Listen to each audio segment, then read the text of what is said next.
Plus one seat ഒരു പ്രതിസന്ധിയില്ല. SSLC പാസ്സായ ഉപരിപഠനത്തിന് ആഗ്രഹിക്കുന്ന മുഴുവൻ വിദ്യാർത്ഥികൾക്കും അത് ഉറപ്പ് നൽകും. ബാക്കിയുള്ള പ്രതിഷേധവും ആരോപണവും ഒക്കെ തന്നെ രാഷ്ട്രീയ ലക്ഷ്യം വെച്ചുകൊണ്ടുള്ളതാണ്.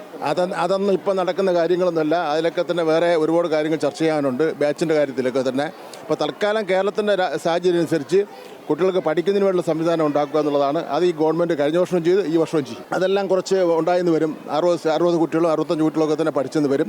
കേരളത്തിൽ റിസൾട്ട് കൂടുതലാണ്.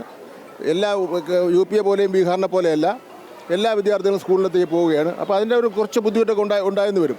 അതിനോട് സഹകരിക്കുക മാത്രമേ മാർഗ്ഗമുള്ളൂ. 30% 20% ബാച്ചെല്ലാം കൂടെ ചേർത്തുകൊണ്ടാണ് കഴിഞ്ഞ വർഷത്തേക്കാൾ നേരത്തെ തന്നെ അതും കൂടെ അഡ്മിഷൻ നമ്മൾ നടത്തുകയാണ്. അതുകൊണ്ട് പിന്നെ SSLC പാസ്സായി ഉപരിപഠനത്തിന് ആഗ്രഹിക്കുന്ന എല്ലാ വിദ്യാർത്ഥികളെയും ഏതെങ്കിലും സ്ഥാപനത്തിൽ പഠിക്കുന്നതിന് വേണ്ടിയുള്ള സംവിധാനം ഉണ്ടാക്കുന്നതിൻ്റെ ഉറപ്പാണ്.